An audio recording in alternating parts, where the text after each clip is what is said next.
ఏంటి 2 లక్షలు కావాలా?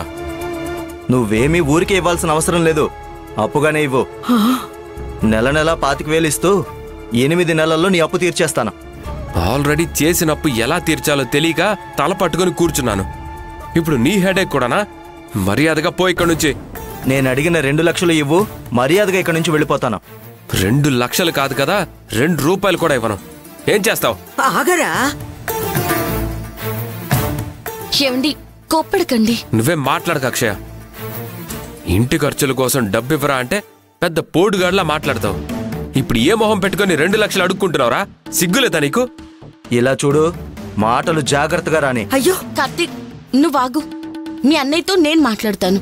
ఏమండి, ఇప్పుడున్న పరిస్థితుల్లో మీరు 2 లక్షలు ఇవ్వలేరని ఇక్కడున్న అందరికీ తెలుసు. మరి ఆ విషయాన్ని కోపడకుండా చెప్పి కొన్ని రోజులు ఆగమని కార్తీక్కి నమ్మకాన్ని ఇవ్వచ్చు కదా. అంతేకాని అడుగుతున్నావా, సిగ్గు లేదా అని మాట్లాడితే మీ తమ్ముడు బాధపడ్డా.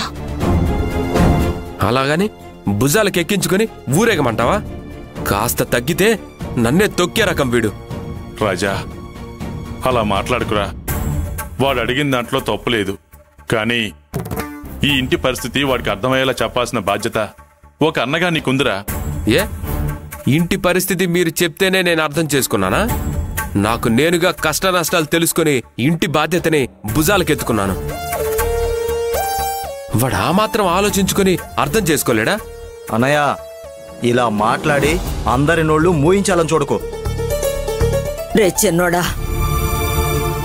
మాటకి మాట మాట్లాడుకుంటూ పోతే ఏ సమస్యకి పరిష్కారం దొరకదురా. నా మాట విని కాసేపు మౌనంగా ఉండు. నానమ్మ, ఆ దేవుడు నాకు వినడానికి చెవులే కాదు, మాట్లాడడానికి నోరు కూడా ఇచ్చాడు. కాబట్టి ఈ కుటుంబం కోసం నేను మాట్లాడి తీరాలి. అయ్యో,